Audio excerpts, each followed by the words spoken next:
Looking back at the decision and the insane aftermath of LeBron James. The decision we're talking about is him going to Miami Heat from Cavs, which he announced on public TV. Oh, yes! So this is the looking back at it by the YouTuber Nonstop, which is cool. Before we get into the video, make sure you smash that subscribe and follow button, please. Let's do it.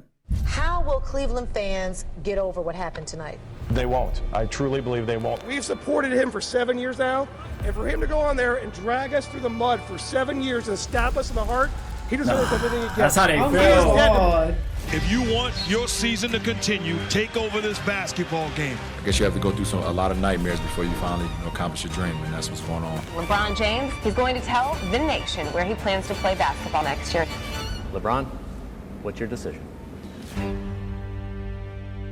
Guys, comment on the YouTube comments or comment on Twitch, wherever you're watching this, how you felt. Yeah. Whether you're a fan or not, how did you feel when you heard the news of LeBron leaving the Cavs?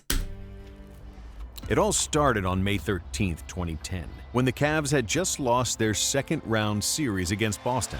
Verjao puts up a three, won't go, rebound Garnett, and that's it. The Boston Celtics with the huge upset. They advance to the conference finals. And as he was exiting the arena, disappointed LeBron took off the Cavaliers jersey. Cleveland fans wondering if that's the last time he'll take off a Cavalier jersey. It was LeBron's fifth straight playoff exit without reaching the NBA Finals, and many Cavs fans took it as an ominous sign. After 7 years of excellence, LeBron was a free agent and could walk out of Cleveland for nothing. James was arguably the best player in the NBA, and in 2010, he was the biggest free agent in NBA history. Every team must have been knocking on his door saying, we'll offer you X amount of money. But he needs to, you know what it is about making a decision like that as well. It's not just, what team I'm going to, it's also what team I play for, I'm going to live there. Do you know what I mean? Do I want to live in that state? What are the rules? What are the laws behind it? I think someone was saying when Luka got traded from Mavs, which is in Texas, their tax is very minimal. Then he got put into Lakers, where tax is crazy up there. So and it happened overnight. But hey, Luka, and he didn't even know about that. He didn't even know until last minute. So it's such a big life-changing decision. Yeah, it's a big thing. But also the team that you're playing with as well. Yeah, that's a very important factor. That as well. Yeah, for sure. It entered free agency before, but not like this. Not with this kind of magnitude. For the entire 2010 season, LeBron's decision was a major topic on all the sports shows. All eyes, including those of free agents themselves, sharply focused on what move LeBron James will make. But journalists weren't the only ones preparing for LeBron's free agency. In New York, there were ads on Times Square to lure LeBron to the Big Apple. Oh my God. Miami and other cities had posted giant billboards. Remember all those LeBron billboards aimed at getting him to stay? LeBron's decision permeated all facets of life. Late-night talk show hosts talked about it. Yeah, but everyone Jay-Z would love to have a LeBron James on their team. It was referenced in songs and TV shows. Even Barack Obama got into it, saying that he'd like James to go to the Bulls. LeBron's decision on his future team was so monumental that nearly half the NBA made moves to clear up the salary cap for James. But only 5 teams had realistic chances of getting him: Cleveland, Miami, Chicago, New York, and New Jersey. Guys, out of those teams, do you think LeBron made the right decision joining the Heat, or would you say he would have been better off at the Bulls, Knicks, Nets, or even carry on with Cavs? You know, I'm not going to lie. I think he would have suited Bulls. I was thinking Bulls as well. Yeah. Replacing Michael Jordan. Yeah, that's why. The next GOAT. Yeah. And after the Cavs lost that Game 6 in Boston, the LeBron frenzy started, and the NBA would never be the same. It's going to be a good video. When July came, James approached free agency like a business. He took meetings with all the interested teams and listened to their pitches. The Nets' new billionaire owner, Mikhail Prokhorov, tried to lure James with money, investing opportunities, and connections. The Knicks focused on the historic significance of Madison Square Garden and playing in New York. Chicago was another historic franchise and a great city. Plus, they had a great young core with Derrick Rose and Joakim Noah. But who really dazzled James was Miami and their president, Pat Riley. Riley knew that LeBron's only motivation was to find a team that would help him win the so much desired NBA championship. See, he's clever. The other lot of like money, connections. Yeah. This guy done is he pinpointed and narrowed down what exactly was the reason LeBron's even considering another team. They lost again in the game 6 against Celtics. But that's why he left the Cavs in the first one, because he wanted the championship. So they've seen that. Yeah. So it's not about money. So they like we and need he to did win the championship there as well. He won it. Yep. My God, what a team though. So they went as a unit. That's good. And who has the not a lot of people can afford that. Yeah. Like Chicago couldn't find a cap for it, which makes sense. That's good. And they won the championship. Yeah. That is winning. Heat felt they had everything in place to sign their new Big Three. But on July 6th, the first feelings of doubt started to creep in, and it was because of LeBron.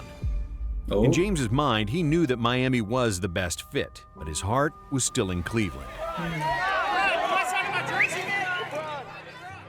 On top of everything, LeBron stopped responding to any calls or text messages, not even to his best buddy Dwayne Wade. Complete radio silence. And then came the big news. LeBron and his camp informed the NBA and the whole world that they would announce their decision on ESPN on July 8th. It would be an hour-long program produced by James and his business partner Maverick Carter. This was an unprecedented move, as never before did a major network change its usual programming to fit the wishes of one athlete and give them one whole hour of airtime. They also never allowed a couple of 20-something-year-olds with zero TV experience to produce a show. Nah. Jim Gray, who was not ESPN's choice to host the decision, was also a non-negotiable for LeBron and Carter. So the network had to yield and basically give all the control to James. They knew what that's going to do for the network and how much traction and eyes it's going to bring to the network. Oh, hell yeah. They had to do it. Mm-hmm. David Stern, the NBA commissioner at the time, was livid with ESPN, and he hated the idea that all the power was now in James's hands. Some of the people in the media and people around LeBron also didn't like the idea of the decision to be televised.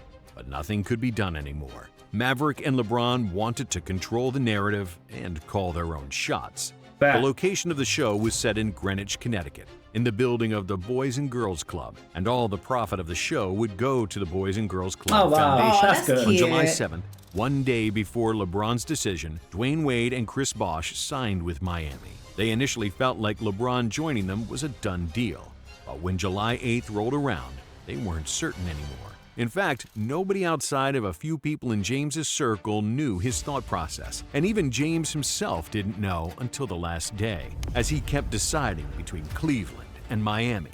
And then, on July... Because he said his heart's still with Cleveland, isn't it? Yeah, but Dwayne Wade and the other guy signed. It's like, yo, Brody, are you coming or what you saying? We signed the contract. We came because of you. Like, where you at, bro? Yeah. July 8th, the madness began. Hundreds of people were camping outside of the Boys and Girls Club with signs. Different fake reports came out that LeBron had already decided and that he's going to the Knicks. Even Kanye showed up as he wanted to see LeBron's decision live. But when the dust settled, LeBron sat next to Jim Gray and the show started. LeBron was visibly nervous, and we had never seen him so uncomfortable. He looks nervous. Finally, about half an hour into the show, Gray asked the question everyone was waiting for. LeBron, what's your decision? In this fall, man, this is very tough. He looks nervous, I can't lie.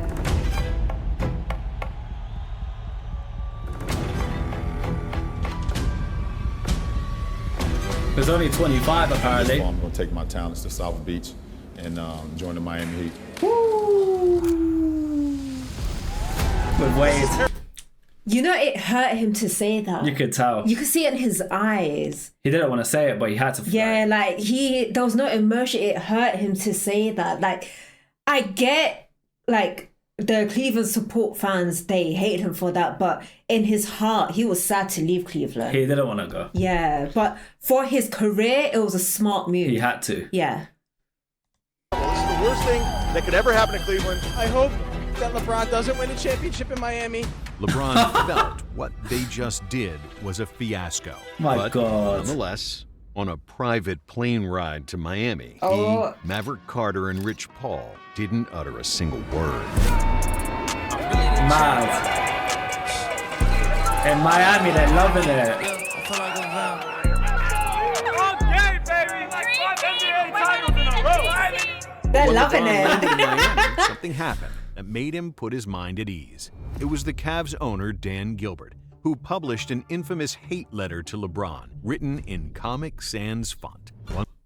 Oh, let's give that a little hate letter to LeBron, written in. See, well, Cleveland, tomorrow's a new and much brighter day. I promise you that our energy, focus, capital, knowledge, and expertise will be directed at one thing and one thing only: delivering you the championship you have long deserved and is overdue. All right. Comic Sans font. Once LeBron saw that, he was sure that he had made the right decision. However, it would take less than 24 hours before LeBron produced another PR fiasco and solidified himself as the biggest villain in sports. During the Heat's introductory press conference with James, Wade, and Bosh, LeBron should have said that they were going to play hard and hope to win a championship. Instead, he arrogantly claimed the now infamous line. Not 4, not 5, not 6. Don't fuck this up, After LeBron. that, he and the entire Heat team had a target on their backs. Nobody in the NBA liked their free agency cahoots to link up, and what they said in that press conference made everything that much worse. When the 2010-2011 season finally started, everybody wanted to beat the Heat, and every team was putting their best effort against the cocky super team. And at first, they were successful. Miami started the season 8-7, highlighted by LeBron body-checking Eric Spoelstra during a timeout. Spo was a young coach without any coaching experience. My God. And James didn't believe he could get them over the hump. The whole aura about the Heat was negative, and they were treated like villains in every opposing arena. And were Every team just wanted to beat the dream team. That's what it is. Yeah. So they every game must have been a sweat. I feel like Lakers kind of gets that at the moment. I feel like whenever Lakers play a team like who was it? They versed Jazz.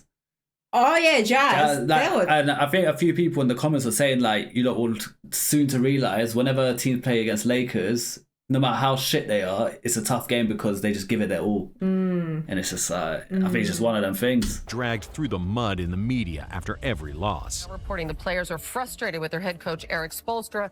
Some are questioning whether he is the right coach for the team. They have a few issues. One, they feel like apparently it's not OKC letting them now. be themselves. During my first 7 years in the NBA, I was always the liked one. To be on the dark side or the villain was definitely challenging. It didn't feel good. Different. I was still living in Ohio. You could feel it. You don't even have to hear it. You could feel it. LeBron.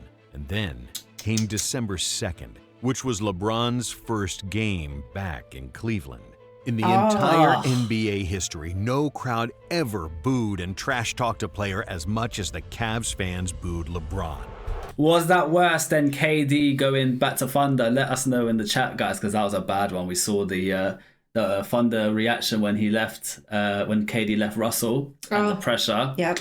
Yeah. Oh, they're saying it was way worse. Okay. Because the KD one was bad as well. No, but we saw it though. Huh? They had the billboards of KD with Muffin or something. Yeah, but they're saying this one was way worse. They're saying, this is worse. worse. They're saying LeBron's one was way 100 times worse, apparently. Oh, goodness. Look, 1,000 times worse. Oh, damn. Their hero was now public enemy number one, and they let him know their hate every time he touched the ball.